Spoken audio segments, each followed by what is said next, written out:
You don't walk off getting your testicles shot off with an old. That's not a thing.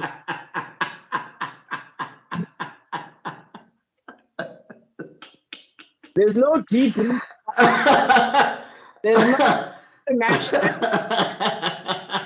That's true. That's true.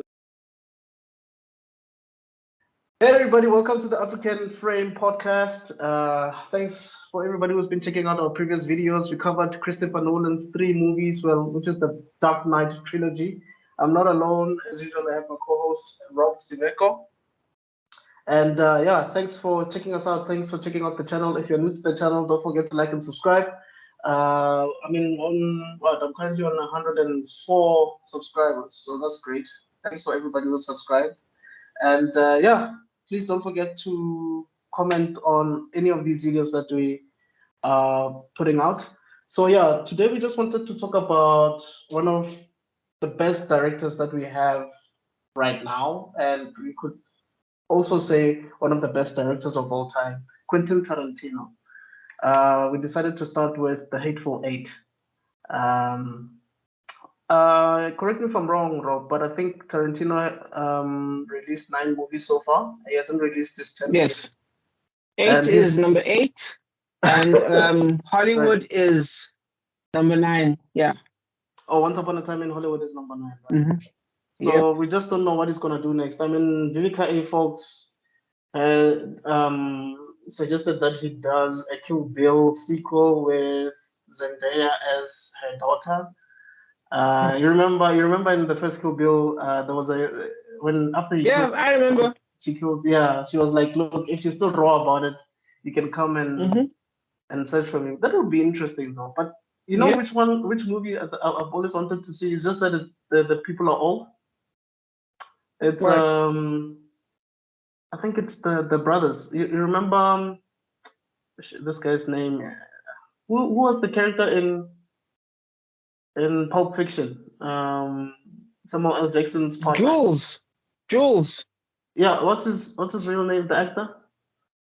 Samuel L. Jackson. Wait, which actor? Which? The other, not Jules. Vince. Is it Vince?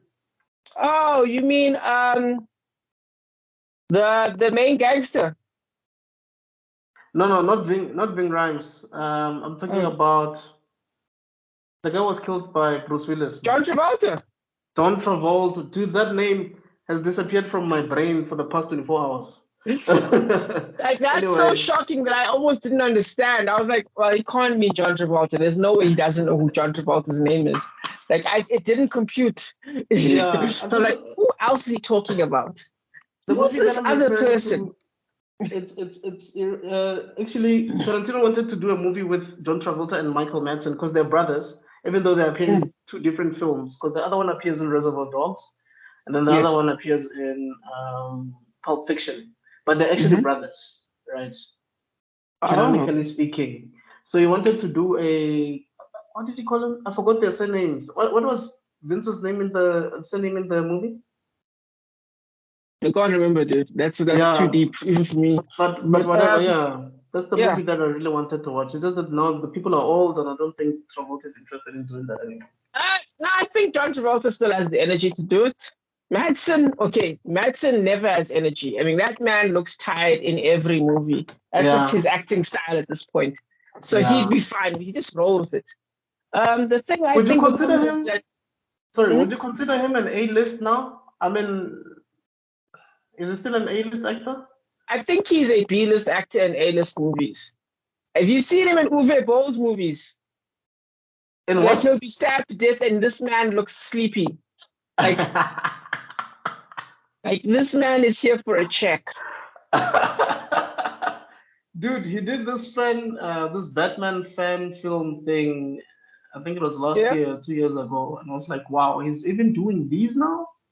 I mean, don't get me wrong. It was a good portrayal, and Harvey Bullock looks like Michael Madsen anyway. But I was still surprised. But I guess Michael Madsen is like, for me, he's like Harvey Keitel in that they're willing to do any project as long as they love acting and they can do it for free. They're like Samuel L. Jackson as well. Yeah. Well, yeah, Samuel L. Jackson does what he likes. I think Michael Madsen just kind of is just chill with it. I agree. I think Tarantino's talked about this before. Where he talks about for him, he doesn't care what the actor did last. But he watches all their movies, so he'll be like, "This guy's at the top of his game right now." Other people can't see it, but because I'm such a big fan of movies, I know he's at the top of his game. If I put him at this moment doing this at an A-list scene, I'm gonna kill it. And that's what he does. So like you'll get these actors who like show up on Death Wish. I don't know if you know Death Wish from like the original Bronson. Like the main bad guy from like Death Wish 5. Not even 1, not even 2, but Death Wish 5 will suddenly show up as an important like as a sheriff that matters in a fucking Tarantino movie. And it's like, Jesus Christ, where are you getting these people? Right. So like, and you'll notice they're not trash. Like if you ever watch a South African movie, right? Or like an American movie, like what's good one, Death Race. They shot Death Race 3, I think, 2 and 3 in South Africa, right?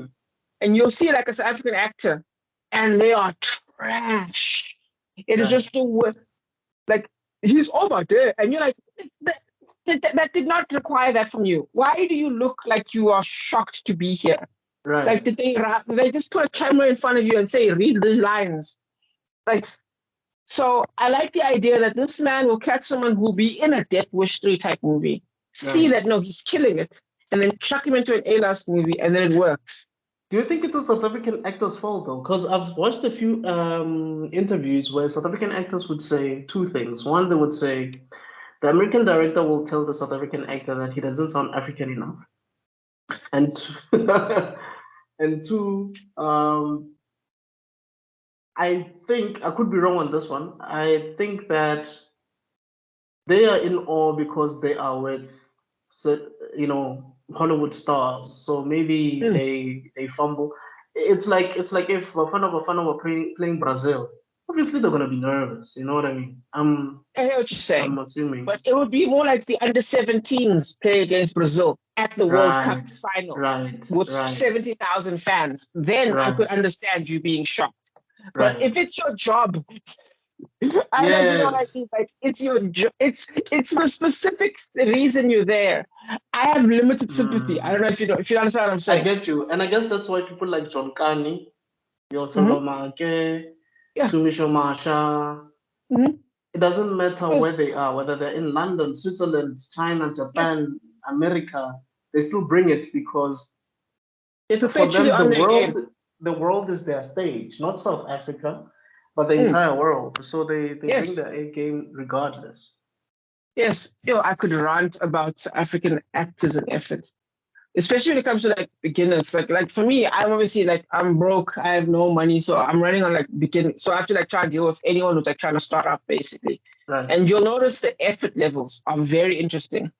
To the point where I would almost like I was even like in my thing, I'm like Joburg actors are probably the hardest working actors. Definitely. Like they will come to Pretoria just for an opportunity, you know what I mean? Wow. Like, do you know what I mean? Like, and they'll come on time, and it's like, holy cow. And then you get someone who basically lives less than 1 taxi away, and they'll come for the call. It's at 7, and they'll come at 9, and you're like, Jesus. Right. Thanks for being here, buddy. Like, oh, you finally made it.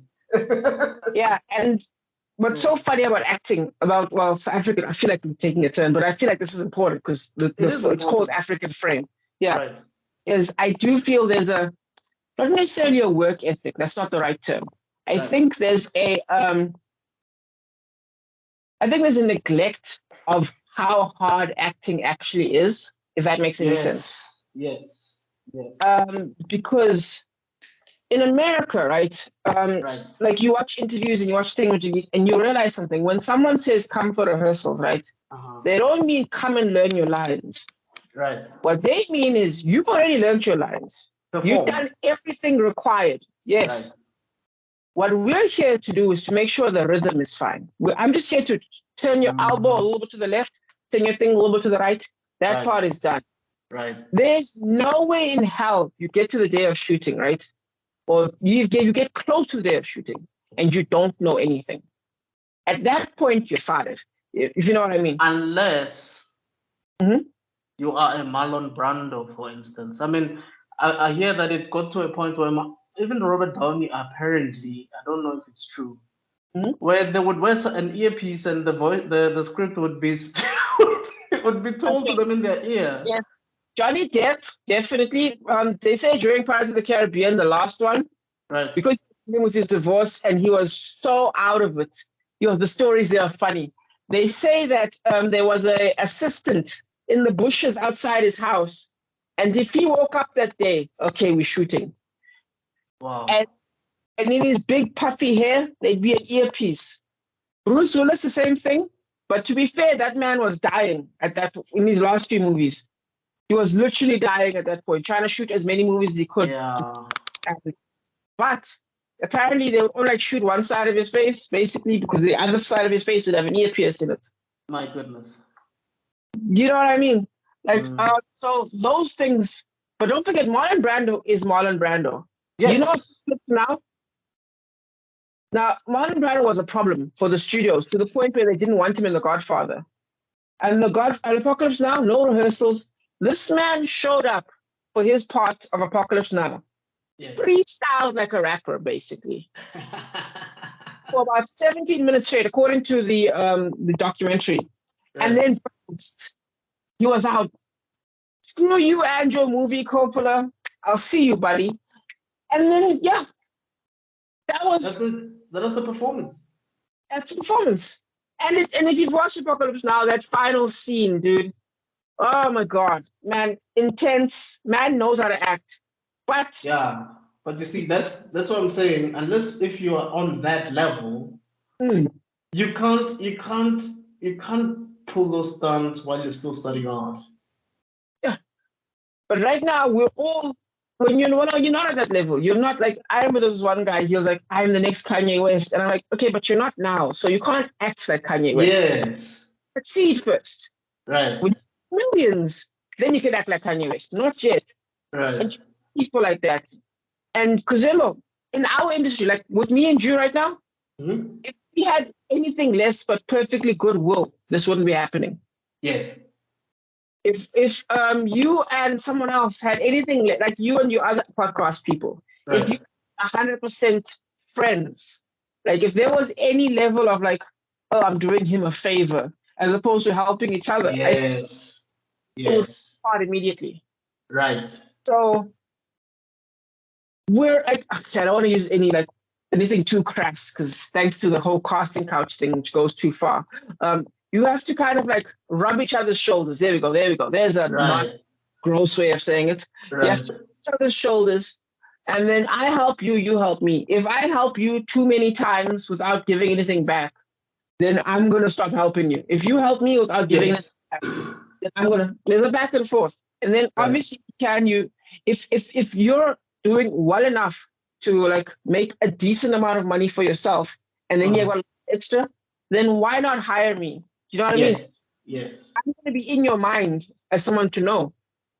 The best example of this is comedians. Have you noticed how Joe Rogan knows Joey Diaz, knows Lee, knows they've made this rock, they hang out with Dane Cook, they know each other. Yeah, so basically, and it's crazy because Rogan put Joey Diaz on, and through Joey Diaz, you start meeting some other people that you never would have met. Like you said, like the whole Bobby Lee thing. You meet Bobby Lee, and Bobby Lee introduces you to some people, and I mean, it's crazy, man. But you're right. It's a community of artists, basically. Yes, and I think, God, I hope we can build those. I think that's kind of what our goal is right now, is to build communities. Right. We're putting ourselves out there, we're planting our flags and hoping people towards us. That's true. But that's what, going back to your point, when Tarantino got Uma Thurman John Travolta in Pulp Fiction, the studios were not agreeing. They were like, this is the guy from Look Who's Talking. Who's going to take this guy seriously? I think at the time, John Travolta was not taken seriously. And because of that one movie, he was back and he started doing a lot of blockbuster films. And it's not like he was disappointed. Like Travolta was killing it. Have you seen Face Off? Have you seen Face Off? I mean, Face Off for me, I have a very close friend who said John Travolta is such a good actor that throughout Face Off, you love him, you hate him, and you love him again. In one movie. Man, it's also convincing Nicolas Cage. How do you know? But someone said something quite interesting, and I don't know if you agree. I think he said this back in 2010. He said, the better actor usually plays the villain. I would 90% agree with that. Yes. Right. I think, first of all, number one, the most important thing is your movie has specific goals to achieve. Right. And fulfills those goals best. For example, Forrest Whitaker is a fantastic actor. Like I was watching a thing talking about David Fincher, and he was like, Forrest Whitaker is a fantastic actor doing X, Y, Z. I think he had a hard time doing ABC. You understand? He was like just breaking Forrest Whitaker down and like all the actors. Because remember, David Fincher, Forrest Whitaker, Panic Room. Oh my goodness, Panic Room! Oh man, we need to do an episode about Panic Room. That is a brilliant movie, and we should not underestimate the acting ability that Jared Leto has in that movie. Exactly, and David Fincher managed to that was like his first proper movie after Aliens. That was like his. Wait, that's a David Fincher movie? It's a David Fincher film. What? Kristen Stewart. And Jodie Foster. David Fincher film, and you can see the David Fincherisms in it. He already had them in his second ever movie. Wow, that's amazing. Well, there's another flippin' wow. I can't believe that's David Fincher. But anyway, back to Tarantino. Yeah. So basically I guess you could say that he has a knack of getting the right people in his projects. Even though sometimes he, like you said, he gets people. I mean, look, Michael Madsen, I think I could be wrong, and people can correct me if I'm wrong in the comments, but I feel like Tarantino is the one who has kept Michael Madsen relevant since probably since the early 2000s. Absolutely. Yeah. And he got a bad reputation or something? No. Point is, this man is great. I mean, I don't know about you, but I jumped in Kill Bill Volume 2 when he manages to beat Uma Thurman's character to kill. And funny enough, at that point in the storyline, because fun fact, Tarantino wanted Kill Bill to be like a 3-hour long movie. So anyway, throughout the entire story, the only person that really gave Uma Thurman a tough time one-on-one was Michael Madsen's character. Yeah. He's the only one that managed to bury her alive. If he wasn't playing around, the movie would real quick. And the thing is, for me, he didn't seem like he was the most skilled. Yes, he's the chubbiest one there. But he was Bill's brother, right? I think his little brother. But he was the smartest person there by far, definitely. Yeah, definitely. He tricked her into thinking, this man's still in bed. Nah, he's chilling on a couch with a shotgun. Dude, that was amazing. That was amazing. Yeah. Yeah, but the point is, and actually brings it to a good point about Hateful Eight, actually. Let me drag it back to Hateful Eight. Is that Hateful is what people call an actor's movie. And that's the thing that, he needs that skill because he makes actors movies, and this one especially, like Kill Bill, you can say is an action movie. This is an action movie. He locks these people in a room and then uses a wide camera. Like you see how this wide angle I've got right now? Right now, kind of not really popping properly because I've got it we've got to be closer a little bit. Right now I'm focused on the background. But normally you put with the better lens, it would put me in the foreground more and then kind of shout the background. And that and if you watch Hateful Eight, you'll notice that's exactly what happens. We're looking at them. The room is the character is in focus, and then the background is slightly out of focus. Not necessarily blurry, but it's not the focal point. Exactly. He's using 70 millimeter widescreen. I need you to understand something. You use cameras for epic movies. Do you understand what I'm saying? But decide, I'm going to use this epic camera, Christopher Nolan style, and I'm going to put it in a tiny room. Can you And give me an example of some of the movies that were shot in that? I'm not sure the exact ones, but the type of ones we're talking, like Lawrence of Arabia. Right. We're talking those epic. You know Lawrence of Arabia, obviously, right? I've heard about it, but I haven't seen it. So it's epic one where like you see the whole desert and you see the whole city, and then you know the one not Chariots of Fire, because that's about running. The one with like the Ben-Hur, I think it is, yes, where like you see them fighting. Yes, Ben-Hur. I think it was directed by Stanley Kubrick. I'm not sure. And I think Kirk Douglas was in the starring role, if I'm not mistaken. Yeah, I'm not sure about that. I think you're right. I'm not sure, but yes, basically you see that those epic. Right. Think Lord of the, I don't know. Lord of the Rings wasn't using that, but think Lord of the Rings. And he took those kinds of cameras and stuffed it in someone's face and was like, let's do this.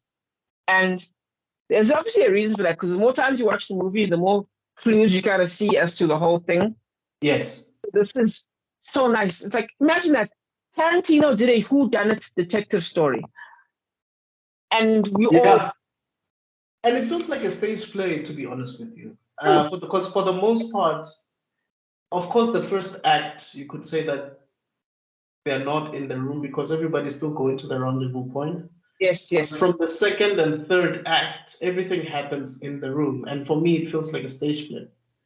Yes.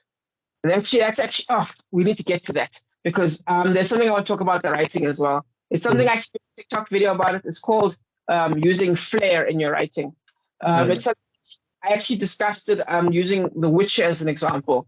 But I would actually say it's another great example of it being used in Hateful Eight. But we'll reach out when we reach the second act. As long as we remember. Okay, so let me do what I normally do, which is just to give a background on some of the people that are in the film and when it was released. So basically, The Hateful Eight was released in 2015. Just a fun fact about this movie, Tarantino had initially wanted this movie to be a Django sequel, but then he scrapped the idea. Then he wrote the first draft of the screenplay. Then it got leaked, and he didn't like that. Then I don't know. He was just convinced to make it a live reading somewhere. He did it. He got some of the cast members there. Some of the cast members actually made it to the final, I guess you could say, the final list of the actors that are going to be in the movie. After reading it, everybody loved it. I think he even got a standing ovation afterwards, and someone else Jackson convinced him to just do the thing. Because at a point, he was thinking of actually turning it into a novel because it had already been leaked. It was like, what's the point? But someone else Jackson convinced him to release it. I mean, to do it, and then he did it. Anyway, who's in the cast? He did a live reading with the whole cast. What's the difference between a live reading and a table read? A live reading is basically you actually act out the script while going over the. Okay. Whereas a table read is I'm there, because you notice I think Tarantino never interrupted anything, but I listen to you talk, and then if I don't interrupt, what I'll do is I'll then give notes, and then I'll explain why this is happening over here, which is why I need you to sound more like this, Mr. Director man. Okay, you see, I like what you did there, but it needs to be. Remember, the main character is like this, so now, etc., etc. That's what. Okay. Yeah. So live reading then would insinuate that the actors have already prepared themselves before doing the live reading. Or yeah, sometimes what you do is you do a blind live reading. Okay. And then, like, as a director, what I'll do is I will then say, screw it, go for it. And then you guys, from what you've read from the script, you perform as you think it should be performed. And then the director will go, okay, I like what you did there, keep that. You kind of misunderstanding the character's goals, so this doesn't achieve its. That's the live reading part. Yeah, obviously, yeah. If you do the live reading, obviously none of that part gets included. You just read, and then after the reading, I then give you input, and then it becomes a table read again. Yeah. Because I've seen with table reads, I've seen a few table reads. I've seen the table reads for a Blackish episode, table read for a Modern Family episode, table read for a Cowboy Bebop animated series episode, a Bold and the Beautiful episode. And what I like about those is obviously there's a live there's a live audience, and basically these are drafts just to see how the audience reacts to these actors reading the lines and whether the storyline is actually doing what it's supposed to, actually like hitting those parts and those story beats the way it should. And yeah, it's great, man. It's great to see because you really don't really know what the actors really go through until you watch those kind of videos. Because we just assume that actors come in, they say action, and then they read their lines, and that's it. But yo, man, there's a lot of hard work. In fact, Yeah. sure, I wish if I knew where it was, and I don't know if you have a DVD player, I would link my social network Blu. I think it's a DVD. I think it's a DVD. Yeah, All right. it's a beautiful, like a proper table read, not a live read, where you see Fincher and Aaron Sorkin and Justin Timberlake, and they were doing the scene from the nightclub where Yes. they trying to win Victoria's Secret. you over. Yeah. The Victoria's Secret line. Yes. And there's a beautiful thing there where you kind of just see David Fincher kind of explaining, and then Aaron Sorkin explaining, and then David Fincher and Aaron Sorkin talking to each other about Right. what they want to see. Yeah, and it's beautiful. It's a writer-director cooperating. It's brilliant stuff.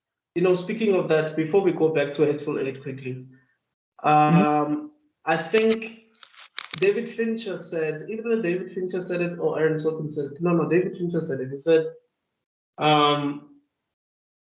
he wanted the characters to sound like Sorkin, and the way he did that is he recorded Sorkin reading the story, so they needed to speak at the same pace, tempo as Aaron Sorkin.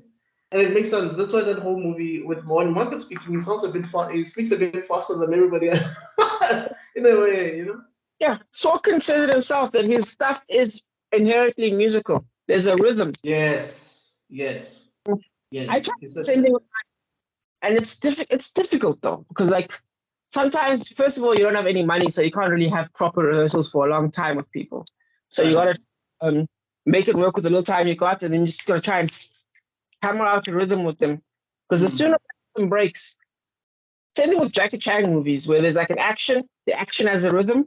In a way, words can be kung fu too, man. So like you gotta keep that flow moving, and you achieve your goal of creating something. Yeah.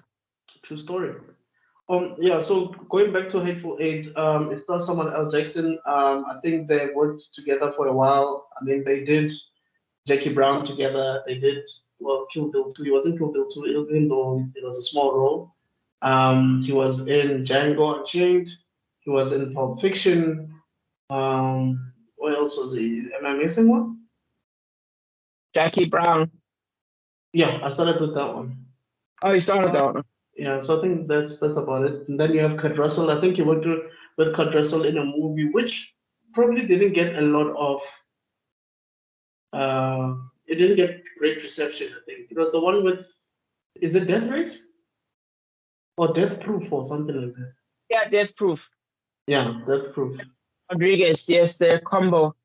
Yes. Yeah. And then Jennifer Jason Leigh. I don't know much of Jennifer Jason Leigh's work, but I don't want to lie. Her performance in this movie was impeccable. like I believe each and every thing that she did.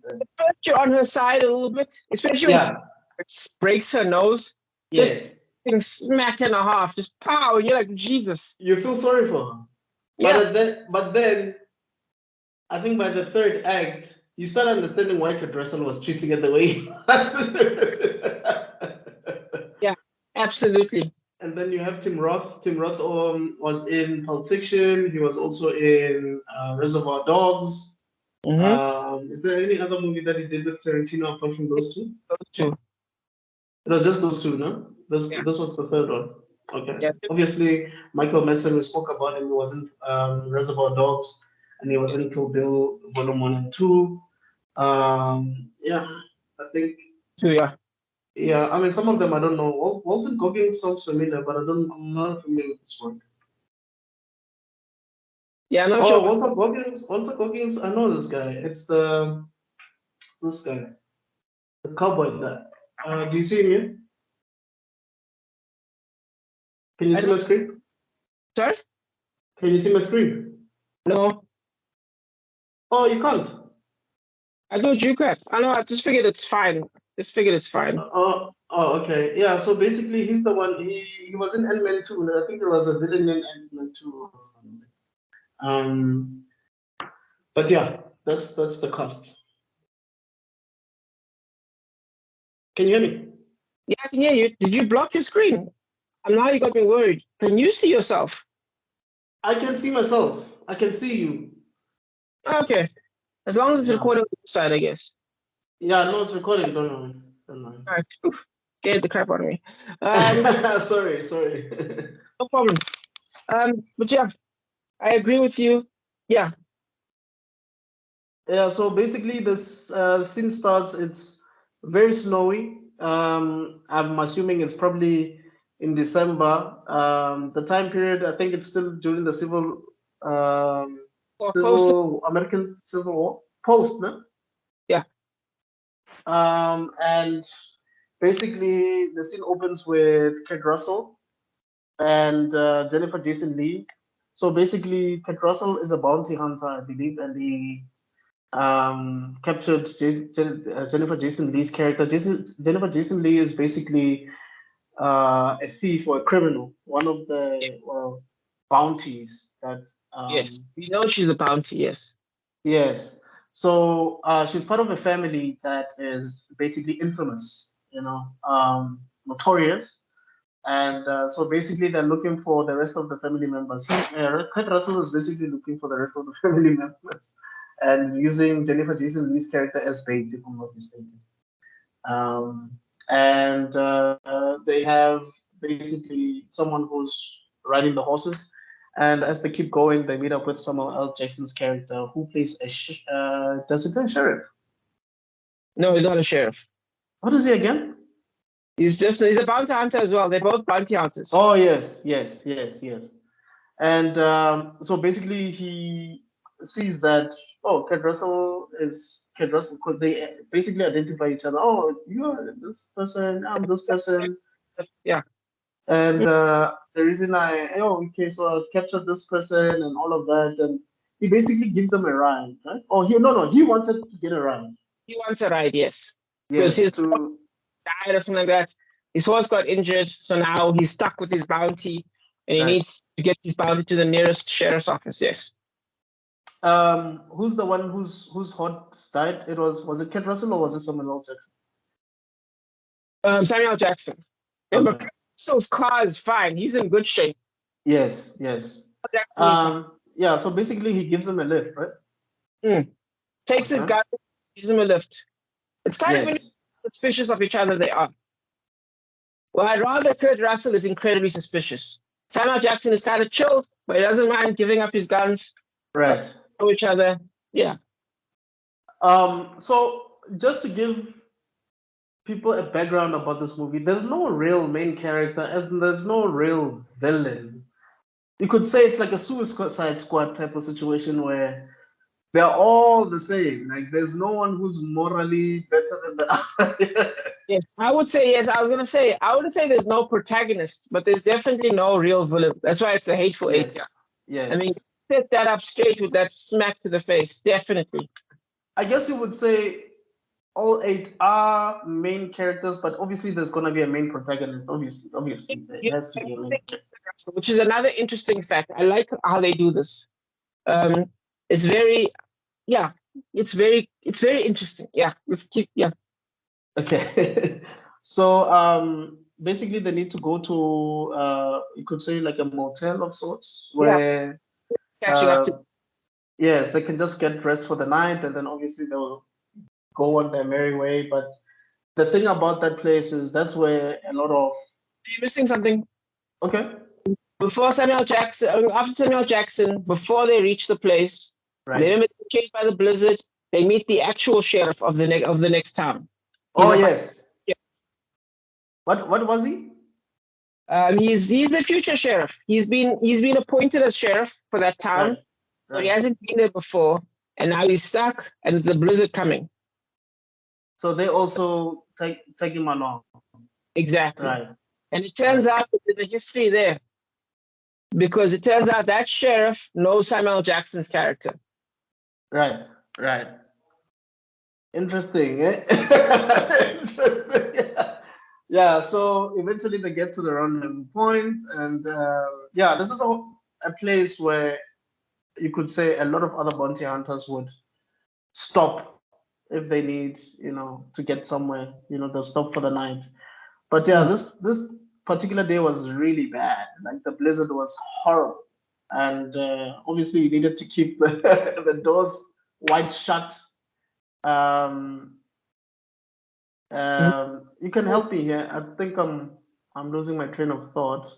Yeah. Okay. Yeah. They come into the thing and they realize, the blizzard is basically caught up to them.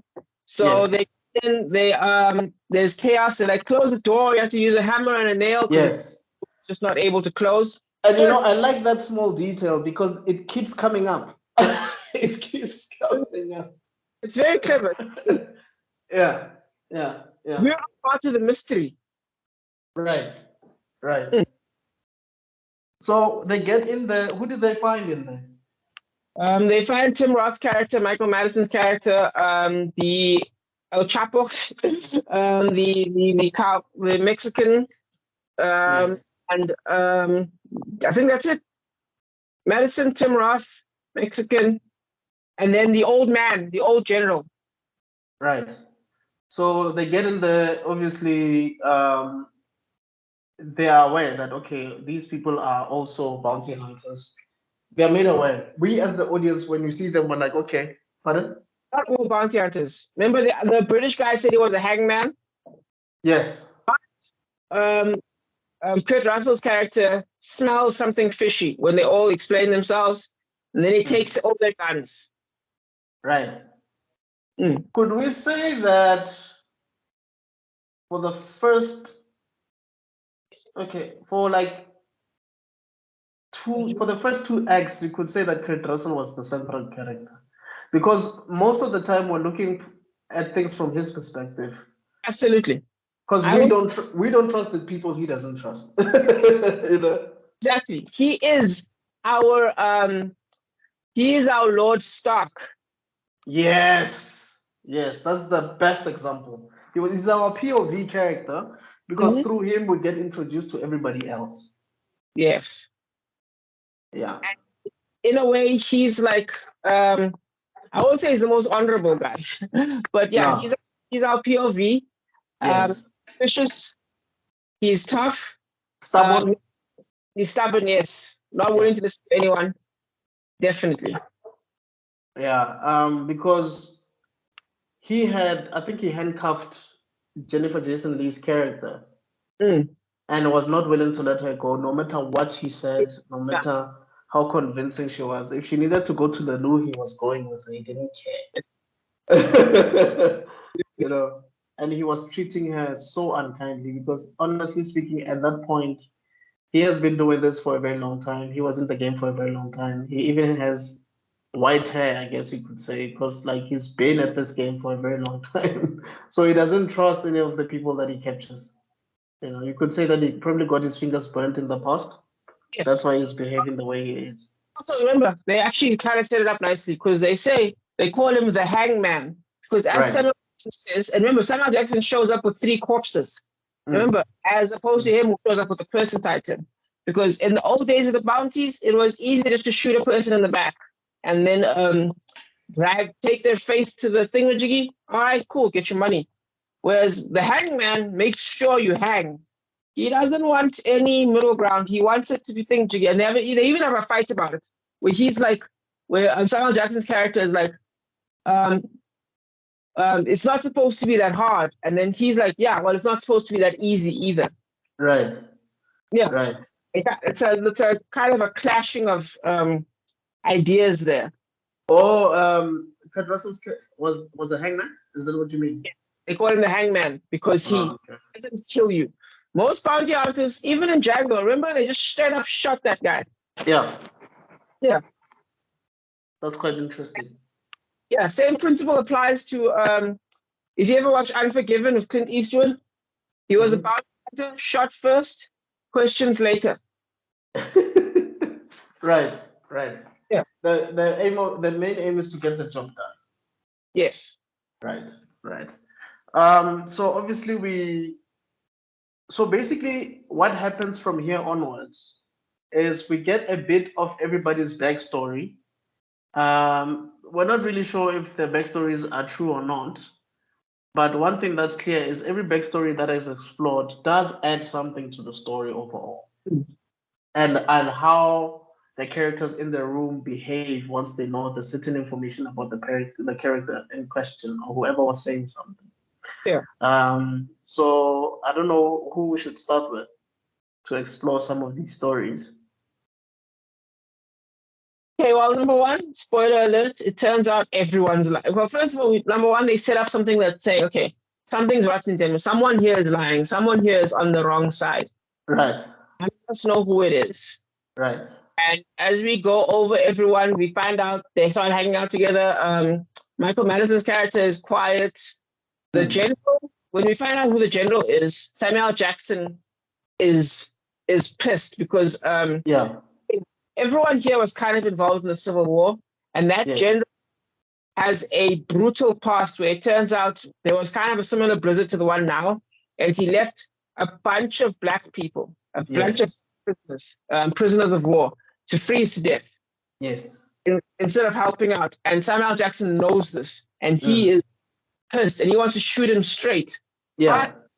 But in that thing, they can all be bad people, but they must all follow the rules. And if Samuel Jackson touches him, they will hang him. Right. Even what's his face won't be on his side at that point, because at that point it's cold. So nobody is supposed to kill anybody. It's like it's a safe haven.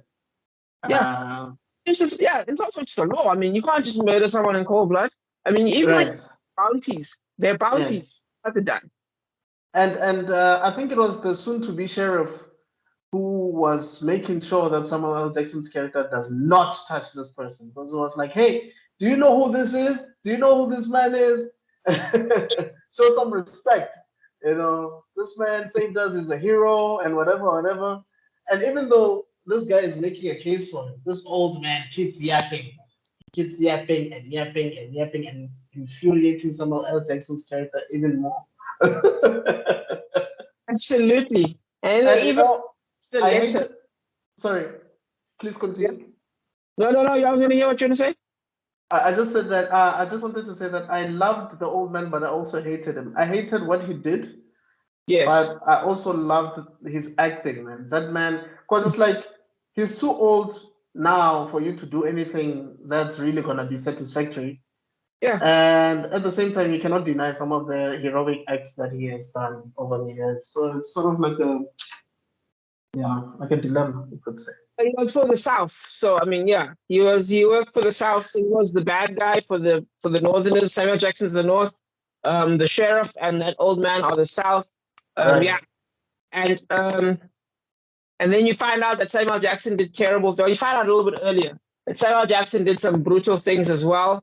It turns out he's hated by both sides, basically, because down a prison camp that basically had a bunch of white people, and he burned it down. Yeah, basically, because there was like a prison camp next to a forest, so he burned the forest down, and it took everyone, including some of his own people. So which is why he carries that Lincoln letter around. Well, because it's the South, and he's black, so he needs something to make sure he's on everyone's good side. I guess you could say it's like asylum, so it's political asylum of sorts, even though it's at a small scale. Emotional asylum. Pardon? It's emotional asylum. Right. It won't actually help you. That letter won't help. But if white people think, oh, this guy is important, he's an important black guy, he's not just any N-word. Oh, right. Then they kind of let him go, which is ironically what if Kurt Russell didn't have that letter, would he have been allowed onto that cart? Makes you wonder, doesn't it? Probably not. You never know. Like, I mean, at no point does it say that there is a part where Kurt Russell gets mad and he's like, maybe all you people are liars. So, who knows? Maybe Kurt Russell's character I don't think he's for racist, not really, but at the same time, he's racist enough because, I mean, he lives in a time period where, like, that's the norm. Yes, that was the norm, yeah. It was not illegal or anything of that sort. Yeah, exactly. So he does see Samuel Jackson as other, but because of the letter, he kind of still vibes with him. Right. But he doesn't get weary about the Mexican guy. So you kind of feel like there's no, but yeah, there's definitely racism for the sheriff though. No jokes. Yeah, no, he doesn't sugarcoat anything. He goes all in when it comes to Samuel Jackson's character. What? No, then when he's like laughing at Samuel Jackson for the letter from Lincoln, he's just like, a letter from Lincoln? And he just stops. But Samuel Jackson gets his revenge brilliantly. He does. Mm-hmm. No, we'll get there. And Michael Madsen was basically quiet for a reason. Maybe we should get into that. Yeah, let's get into it. You can go take your turn. You can correct me if I'm wrong, but I believe Michael Madsen is the brother of Jennifer Jason Leigh's character. I would say no, he was a part of the gang per se. I wouldn't say a brother per se. I would say. Oh, okay. Because the brother is who's that guy? Channing Tatum, who has not yet been revealed, but he was actually underneath the basement or whatever you want to call it. But basically, you could say Michael Madsen was happy to see Jennifer Jason Leigh's character in the. So he was trying to make sure that he kills Kurt Russell. Okay, wait, are you talking about the first plot point of like the first like major plot point with the poison where you don't see who it is? Okay, yeah, can we get to that? I think you can explain it better than I can. But I think the Samuel Jackson scene happens first. Oh, really? Does that happen first? Yes, because I remember they're still arguing with each other over whether or not that was a justified kill, if I'm correct. Right. Yeah. So basically, the old man keeps yapping. Samuel Jackson has just had enough of this, and I think he blows his brains out, right? Well, no. What happens is Samuel Jackson then says, you know, your son's name is XYZ. Oh, yeah, that part, yeah. Like, you know, I met XYZ. And then he tells this insane story of how he brutally tortured this morbid story. And then murdered this man's son. Right. And the story is convincing enough for this old man to pull a gun out first. And as soon as he does that, he gets blasted. And then while the chaos is happening, because the sheriff is like, well, you can't do that. Well, technically you can because the old man pulled the gun out first. Right. A hand comes in and drips a little bit of poison into the teacup. Oh yeah, and we don't know who did it because clearly everybody's wearing gloves. So you cannot really, you don't see the pigment, you don't see anything, whether the hands are wrinkled or anything. Because if they were, then you would suspect, okay, it's an old white man. Yes. Yeah. And basically, someone convinces Kurt Russell to have a sip of that, of whatever is in there. Yeah, but yes. And that's when the story becomes shocking because our main character, our Lord Stark, what other TV show can I think of? Our Goku, you could say, because Goku dies in the same arc in the beginning of the thing. Goku, definitely. Who else dies? I'm sure we know a few characters who died. We think of, I mean, think about it for a second. If you were to watch The Lion King the first time, you had no idea what The Lion King is about. It's about a lion king. And you're seeing this guy who's a dad and he's a king, and he dies. I mean, you're like, what the hell? Yes, I mean, but just call him a mentor. I wouldn't think you would call him a protagonist. Right. He's like a Dumbledore type of. Yeah. Okay, fair enough. Yeah. Also the protagonist that we know that just dies. Next thing you know, we're following someone else now. But yeah, point is, we think he's the main character. Like, we think maybe you're going to see him at the end. Nope, he starts puking blood. Oof. And it's projectile, and it's insane. And it's Tarantino at his finest. Yeah, just the way Tarantino likes it. I mean, if you were to hear Tarantino explaining some of the scenes, I mean, I remember in Kill Bill 2, the part where Uma Thurman takes out Daryl Hannah's eye out, and Daryl Hannah is busy like reacting like that.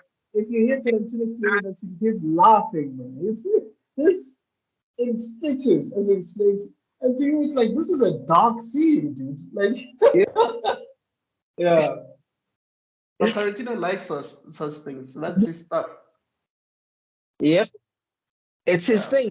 And what's so nice about it is that we've all come to expect it now, which is ironically what makes Hateful Eight a better movie, is the meta of us expecting that from him. Because basically what it does, it hangs a sword of Damocles over our heads. Because now, please explain that. Huh? What does that mean? Damocles is a Greek, basically a Greek king called Damocles, was being a king when one of the peasants wished to be, was like, I wish I was in your position, one of the work servants. And the king says, all right, come take a seat on my throne. Well, I mean, like to see what it's like to be king, right? And then as the guy is sitting comfortably, Damocles waves a sword over his head. And then the servant freaks out. And then Damocles is like, now imagine that over your head for the rest of your life, and you'll understand what it is to be a king. So the idea is there's this promise of impending doom hanging over your head all the time. That's basically what Damocles is. Okay. So now with every Tarantino story, there's the promise of impending doom. In the same way, like a Stephen King novel, you know that it's going to be chill until the last chapter where everything explodes, or a machine gun wrecks everything, and 2/3 of everyone dies, and it's insane. Same principle. You know that in a Tarantino movie, everyone's about to die horrible. But the question is, who will die? Yeah. So basically, so that's the sort of Damocles. So we all know that in our meta minds. So now the first piece of action, you're like, holy cow, what's going to happen next? That's kind of the brilliance of his writing, not necessarily storytelling. But we still don't know what's going on yet, if I'm correct. I could be wrong. You can correct me. But if I'm correct, we still don't know what's going on yet. And then Samuel Jackson takes over the situation right now.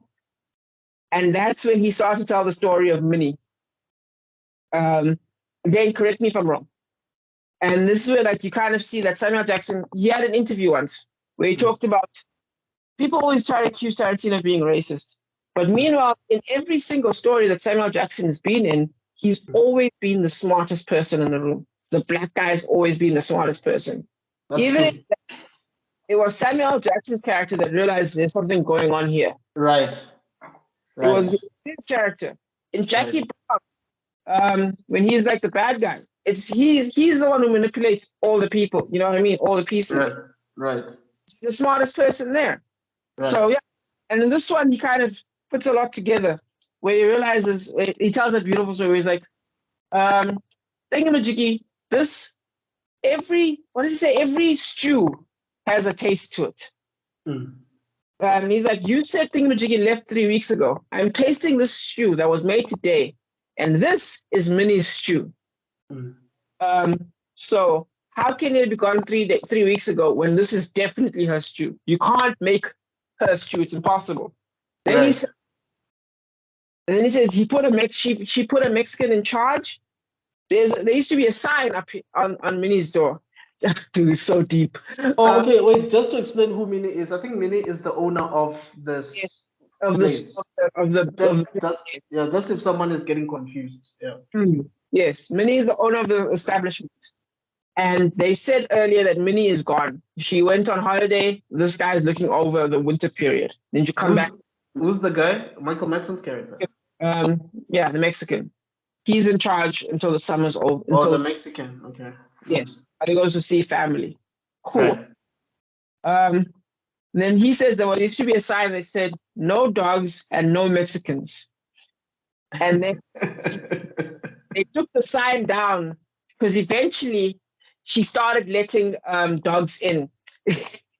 Right. Yeah. And at that point, he starts to add up And then he pulls up the couch that the old man is sitting on, and then he says, Minnie has a husband, an old man husband, who's been sitting on this chair his whole life. Right.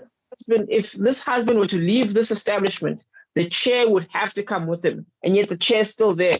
Right. They pull the carpet off the chair, the chair sitting, and there's blood all over it. Right. That's when he just annihilates the Mexican. Just pa pa. You're lying about this pa. It just talking old school squibs, and he just makes this man's face explode. So basically, the central character now becomes Samuel L. Jackson. Yes. Yeah. Mm-hmm. And remember, he took everyone's guns, so now he's running the show. Right. Mm-hmm. And then this is where I want to talk about the writer's flair. Okay. Because now Tarantino himself then decides, I'm going to be the narrator now, and then says, go back 7 hours. Right. Black says, go back 7 hours. Now, this is an actually interesting thing. Did you watch this George Duhamel superhero TV show that lasted only one season? What's that? The Josh Duhamel TV superhero show. What's it called? What's it called? It was on Netflix, one season. When was this? Last year, I think. You must know it, man. He was like a superhero. He was the superhero? Yeah, he was a superhero. Turns out there's like an age of heroes where like human superheroes and supervillains are just normal. Oh, is it what Legacy? I don't know. Yes, something like that. Yes. Jupiter's Legacy or something like that. I don't know. I don't remember. I've never watched it. I didn't even know Josh was the one in it because I guess the costume. Man, he's the original. Like he's like the still a good guy version of Homelander, I guess. Superman, basically. Okay, never mind. Example. What's a different example I can use? Sin City's 100% black and white. Okay, imagine a TV show, and every time there's a flashback, right? What'll happen is they'll change the color filter, you know what I mean? Like suddenly it's gray, and you're like, okay, this is a flashback. Right. That's it being obvious. Then sometimes the yellow filter, okay, this is a flashback. You know what I mean? Right. Then sometimes what they'll do is they'll put a little bit of writing in the corner there, 5 hours earlier. Yeah. Sometimes they do that in Suits a lot, and all they do is have actors with different hairstyles. You know, like we're supposed to believe this is 10 years ago. Okay, yellow filter, if I'm correct. So I remember correctly, if I watched the episode where he goes to go on his funeral, you see the flashbacks of the mother. Yes. I think that's what happens. You're right. They had like a yellow filter. Then sometimes a Scorsese film will do a flashback, and you won't even know that it's a flashback. You have to pay attention. You have to pay attention, yeah. Yeah. You have to pay attention. You're right. You have to pay attention to that. Yeah. Exactly. Tarantino goes the full 180 the opposite direction. He cuts the movie. Man, the director comes out and says cuts back to the past, basically. And then we get to see Channing Tatum, right? Yes, Channing Tatum. Channing Tatum, yes. And who else? Michael Madsen. Yes, Michael Madsen, Tim Roth. All these. And the Mexican, I think. Yes, and the Mexican. We see the haberdasher when there's still light, it's still a normal day. And we see everyone working their normal day. And yeah, you want to go from here? I don't really remember much, but you can correct me if I'm wrong in any place. By the way, you didn't say anything wrong for mine, if I remember correctly. But basically, they get in, they introduce themselves. Obviously, they don't introduce themselves as the infamous group they're known to be. They just pretend to be normal people who come to who need some accommodation. Obviously, they came there so that they can meet up with the sister, right? Channing Tatum's sister. Yes. And okay, they get accommodated, but I think what happens is someone slips up, and Mary, is it Mary? Yeah. We see Mary preparing the stew. Obviously, we see the husband sitting on the couch. all the clues set up. Yes, basically what Samuel L. Jackson was saying is basically, we're like, oh, flip, he was right all along. We see the sign, we see all these things that he was saying. We see that no dogs allowed, and yeah, someone slips up. I don't remember who, but then obviously they have to take matters into their own hands. They kill everybody, get rid of the evidence, take down the sign, get the old man sitting there. Then Channing Tatum goes in the basement to hide himself but at this point everybody knows who he is. Because he's the brother of Jennifer Jason Leigh's character, so he will be easily identified by anybody because there's a bounty on his head. Yes. Maybe I rushed into it, but I don't remember the You details. kind of did it right. Yeah, there was a massacre. Yeah, and he has to go into hiding. Yes, as they prepare to intercept. Yes. I just cannot connect the old man to the couch. What I mean is the old man who came later, who was killed by someone else. I can't connect how he got to the couch eventually, but I'm sure he was a visitor. If I'm correct, the visitors was killed as well. Like he was, I don't know if it was by himself. I don't think so. But yeah, he was passing through. Yes, I think he saw everything but kept quiet, right? Yes, exactly. They were like, if you say anything, we'll shoot you. Because they wanted enough people to make it still look normal. So they said, so that way they could hide the blood. So he was at the wrong place at the wrong time, basically. Exactly. Jeez. Okay. I think when they call it the Hateful Eight, they could have called it the Fateful Eight. Yeah. I agree. Okay. So basically, at this point, they just make us understand what the hell is happening. And you know the thing about Tarantino's movies, right? Some of them are non-linear, and I think he does that deliberately so that he keeps you entertained. So basically, what that means is, if you are not paying attention all along, by the time you connect the dots, you might not get everything. Yes. But it's so smoothly done that it's hard to not connect the dots. You know what I mean? Like, it's so smoothly done. I feel like you'll catch everything. Right. I just mean in general. His movies in general are non-linear. I mean, like Pulp Fiction, for instance, it's all over the place. If you're not paying attention, then yes, yeah, revolutionary for his time. Brilliant. Yeah. Okay. And that's kind of now the reason, of course, they show that whole backwards thing is to show that is to make sure that you know that Channing Tatum didn't come out the blue. Right. And again, what I was talking about before about the writer's flair. Right. So, for example, The Witcher does a cool thing where they go back and forth in time, back and forth in one scene, and they set up a thing and they replay the same scene twice. And because the context has changed, the scene means something different. So that's a very clever thing that they do. And I think it's a thing is to show yourself as a writer almost. Right.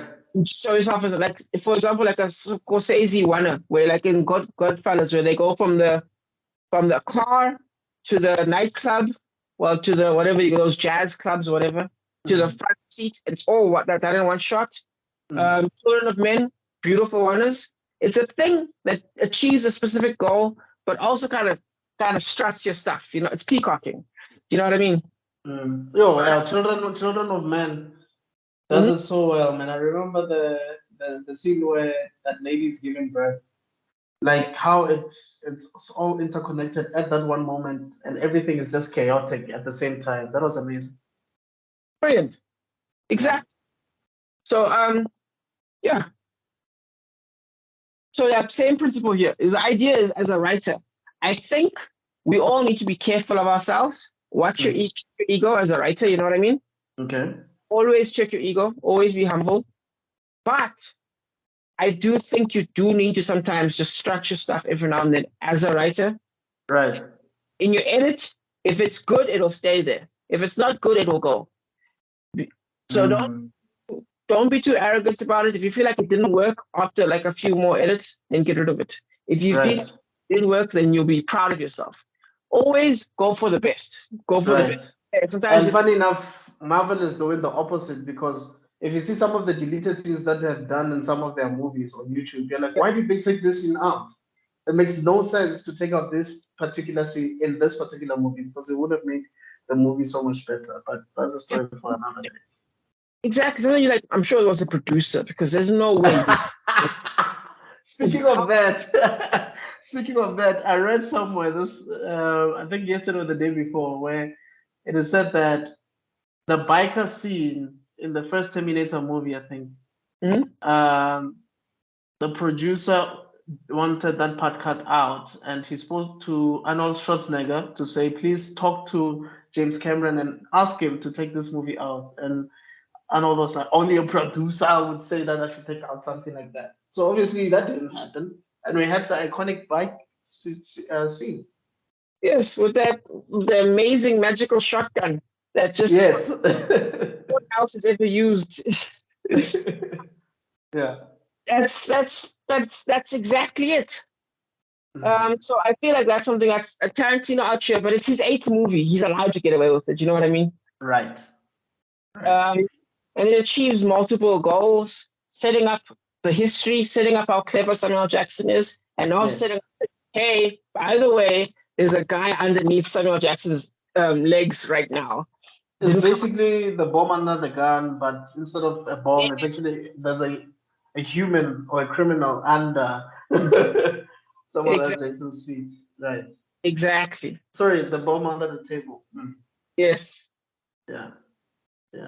And then then time catches up, and then bang bang, they shoot Samuel Jackson basically, and then it becomes a Mexican standoff now. They shoot him from below, right? Yes. I think they shoot his testicles or something. Yeah, shoot his balls off. Yes. Yeah. Yeah. And then of course he's in bad shape, but the attempt to take over things gets shut down by the sheriff. Right. And Samuel Jackson is like, I'm going to shoot your sister if you don't come out. Right. And then Channing Tatum disappears as quickly as he came. Like, they just show him smiling, and then bang. Damn, that was deep, dude. But you know what? I think that was the whole point of Channing Tatum's character. The point was to shock us because honestly speaking, I didn't expect him. I think I read that he was in the movie, but I didn't expect to see him in that situation like that. Exactly. Yeah. Interstellar all over again. That's a movie I still need to watch. I need to watch that movie. What? I know. Okay. I know. But anyway, so Channing Tatum dies. Obviously, Jennifer Lee Cook loses her mind. Yes. Because it's her brother, you know. Mm-hmm. And then they decide to make Thingamajiggy an offer that he can't really refuse, the sheriff. They're like, look, man, because I think Tim Roth, because they're trying to cool, so Tim Roth's character is shot at this point. Yeah. I think, and they're like, just so you know, we're 4 gang members. We were ahead. We were trying to intercept you guys, so we raced ahead. So the rest of the gang will show up, and we will kill that whole town, and we will kill you before you kill her. So basically, the idea is you let her go, and take our heads as bounties. That's 18,000 over there, 15,000 over there. This is who is a part of the gang. This is who they are. There's it's $50,000 waiting here. So you don't have to do anything. Just let that gang leader let her go, and everything's fine. And then it kind of hangs on this sheriff who's been looking down on Samuel Jackson this whole time as the N-word, just shutting that whole thing down. You know what I mean? Right. And it's in a situation of you can be a good person, or you can be, one of the 8 for 8. Because technically, he still is one of the 8 for 8. You know what I mean? Right. As a Southern racist. And then he decides, no, thank you. I'm going to stick with the law. And and that says a lot about his character because he wasn't really sheriff as yet, but that decision alone shows you that he was going to be an upstanding sheriff. He was going to be a dependable, law-abiding citizen. It worked out, yes. And then realizing that that the only one who's going to make it at this point is basically her, they decide to hang her. They're gonna have the hangman is gonna have his hanging. Right. Yeah, because they also ran out of bullets. Yeah, forgot. Yeah. Jeez, that's hectic. And then what happens after that? Then the story kind of ends. They're both dying because they've both been shot, and then the sheriff reads Abraham's letter, the one that he was laughing at before. And it's kind of a nice moment between them. And then the story kind of ends with one of the most beautiful songs. You know, I've always wondered whether. Wait. By both that you mean Michael Madsen and Tim Roth? Yes. How did they die again? When they shot when Samuel Jackson was shot, I think they pulled out extra guns, and they tried to take out everyone. And then that's when the sheriff got shot, and that's when the sheriff and Samuel Jackson shot them. Oh, okay. Shootout, very Reservoir Dogs type stuff. The question that I've asked myself for the longest time, even to this day, is: do you think Samuel Jackson survives that? No, I think everyone dies. I think everyone is dead by the time someone shows up. Assuming if the gang thing was true, if all those gang members showed up, then they find everyone dead. If it turns out it wasn't true, then probably would have been a few weeks before anyone came to that place anyway, because it was just a blizzard recently. Oh, yeah. So chances are there's no way they don't find everyone dead. Because everybody was wounded to one extent or another. Left and they were both wounded. You don't walk off getting your testicles shot off with an old. That's not a thing.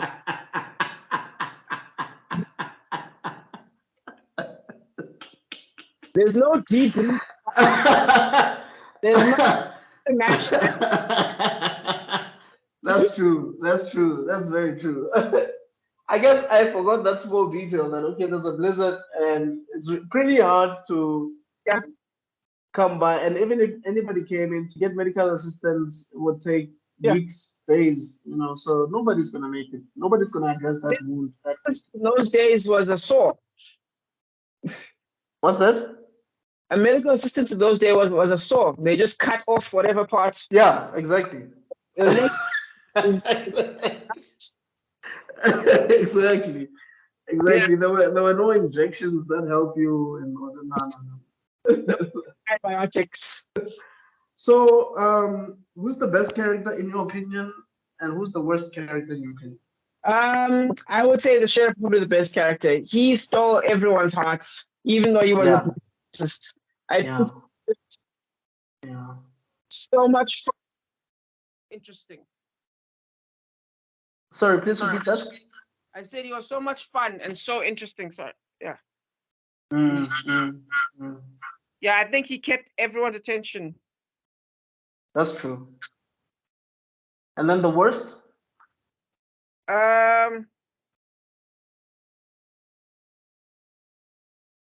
The worst would be, I don't know if you can see me still. I can see. Oh, you can see me. Okay, cool. The worst would be, that's a tricky one. I mean, I guess Tim Roth's accent was kind of funny. Yeah. I don't know. I guess Michael Madsen, I think. Don't get me wrong, he was still good, but I think he was the least amazing. I think Tim Roth and Michael Madsen, for me, I've put them on the same level because they didn't really do much. Yeah. But I think what made Tim Roth slightly better than Michael Madsen is that he had the funny bits, When someone comes in, make sure you lock that door and you make sure that. Yeah, that stuff was pretty funny, dude. That stuff was great.